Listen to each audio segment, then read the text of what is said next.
Chris Watkin, joined again by the amazing Neil Martin, estate agency training guru extraordinaire, top bloke he's are. Talk to me about your 3 C's of estate agency.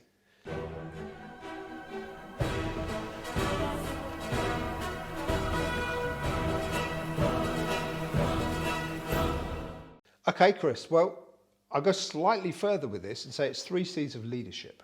Go for it. Okay, and the first one is about culture. So what is the culture of your agency? Because culture's everything, isn't it? Yeah, and I might even take it into a slightly different tangent and say, what's the culture of your team? So depending on the size of your business, it might be, the culture of your team within a corporate, for example. Yes. As opposed to the culture of the whole business. Okay. That comes from the values, isn't it? From my mind, it comes from 3 things. Go on. Values is one of them. Okay. Go on. And before I dig into the other 2, where do those values come from? From the leadership yes. team, really. It's like, as a leader, what do you stand for? And how well expressed is that? Yes. How well communicated is that? If trust is your top value, for example, then, do you actually trust people? Do you demonstrate the thing you say sits at the top of your list? It's no good coming up with a list of words and then not living them. You have to live your values. So you're not just putting something on the wall with a few... No. In fact, I'd almost go, it's in reverse. It's like, how do I show up? Okay, how do I articulate that? Rather than, what can I articulate and can I try and be that? No, what are you and how do you actually share that and articulate that to people? So that's number 1, the values. Second bit is, what's the vision? Now, young businesses are normally really good at sharing their vision because, it's that excitement of, I was trying to find an XYZ agent and I couldn't find one, so I became one, right? There's that story, and that story gets told a lot when the business is young. Doesn't when it's older though, does it? When the business is 10, 20, 30 years old, the people that have the story aren't even necessarily there anymore. And it's been watered down, it's been forgotten. But you imagine if every new person that interacted with your business knew why you existed, knew what that origin story was, knew what that background was, knew what the vision was when things were set up, and where the business was just setting out, and what the vision is now for the future. Because again, the other thing I see a lot is, people in leadership type roles who go, oh yeah, I've got a vision for my business. It's like, okay, if I go and ask the person that just made me a cup of coffee what that is, can they tell me? Because if they can't, you haven't shared the vision properly, right? So it's what are your values, what are your vision. And the other bit is victories. How do you celebrate success? And those 3 things encapsulate culture. The culture. Because, you think about it, every win, no matter how small or how big, what do you do to recognise that? Because what do people want to feel? Appreciated. But what do a lot of us do as entrepreneurs and leaders and business owners and stuff like that? When someone goes well, we go, right, what's next? Well, guess what? If I've just spent the last, X number of days, weeks, months working on something, I don't just want to be told, okay, now what? I want to bask in my glory for a minute. I want to feel fantastic about the thing that just went right before I go, what's next? And actually, what's even worse is for a lot of us, before we go, what's next, what we actually go is, all right, how can I make this better? What's next? Rather than, how do I celebrate this win? Now, how would I make it even better next time? Okay, now what's next? It's just taking that pause long enough to go, something went right. So that's the first C, which is culture. What's the second one? Conversation. What do you mean by that? Every interaction we have with another human being is a conversation. If I read one of the blog posts that you've written, and I know you've done thousands of, God knows how many agents, right? Every single one of those is a conversation taking place with the reader.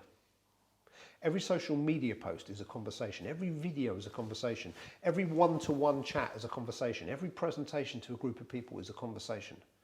Now, in some of those situations, the feedback loop is really easy and really obvious, and in others it's not. But the reason I deliberately call this conversation not communication is communication feels one way. Conversation is about listening as much as it is about talking. If you put something on social media, do you read the comments? Do you interact with the comments? If you send an email out and people respond to it, do you actually read their replies? Or have you got it being sent to a do not reply email box? By the way, never do that. Always have it go somewhere that people can actually monitor it and read it. If you pick the phone up and you talk to someone, you listen to what they were saying. And incidentally, really listen.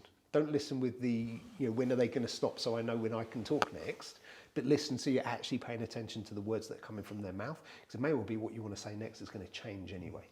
right? But it's all about that conversation and how well do you do that?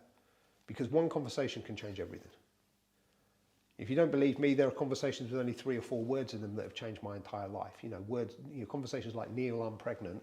My life's never been the same since, right? You know, and so there's plenty of simple conversations that can change everything.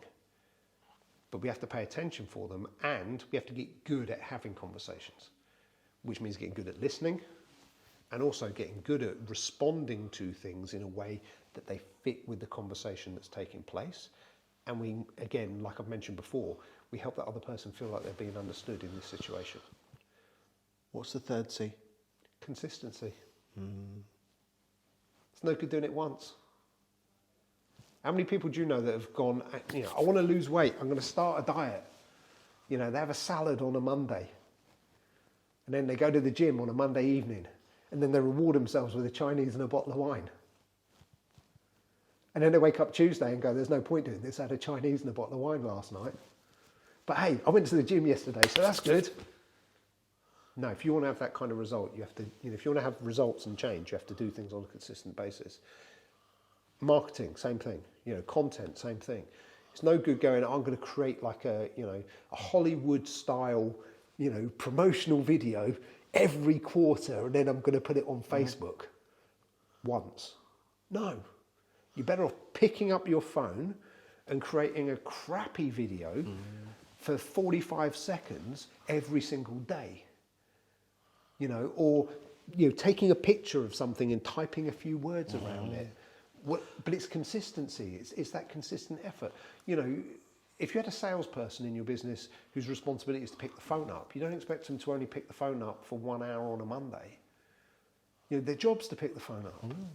And no matter how heavy the phone gets, as in no matter how many no's they get, you want them to pick the phone up. You want to pick the phone up fresh, as if it's their first call of the day, every single one.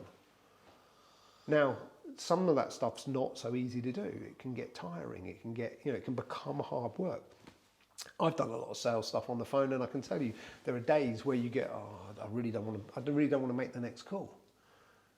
So what can you do to make yourself ready for that next call? You know, can you go for a little walk? Can you get a glass of water? Can you jump up and down a little bit? Can you play some music that makes you feel good? I don't care what it is, but get yourself into the right emotional state before you start. But keep going and keep going and keep going.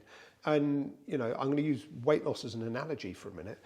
Most of us, when we go through some kind of like physical change, we don't notice it at all for a month, 6 weeks. And quite often other people start to notice the change in us before we do, because we're seeing ourselves every single day. And so the shifts are so gradual, don't really notice them. You know, unless you took a picture on day one and you kind of compare the photos, you probably don't notice the difference because it's really gradual. Other people, you know, unless they're like our significant other that's around all the time, they don't see us so much, right? So someone that sees you, I don't know, once every 3 weeks at some kind of like networking event, or, you know, someone that works in another one of your branches or another one of your offices that you get together for team meetings once a month, or, those are the ones that walk in and go, what have you been doing, mate? You're looking really good.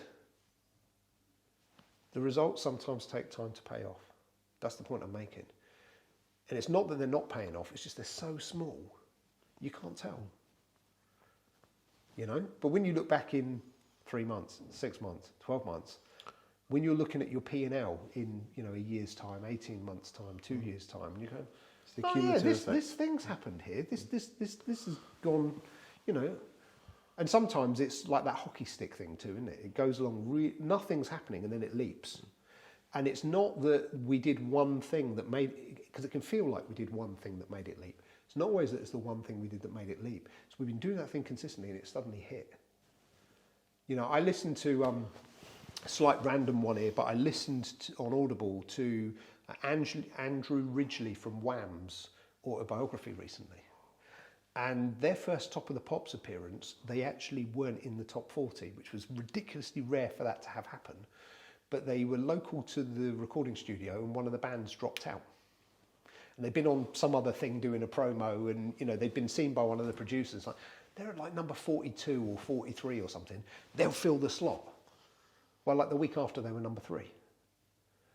Now, it wasn't just because of that Top of the Pops appearance. It was everything they'd done that meant that Top of the Pops appearance went well.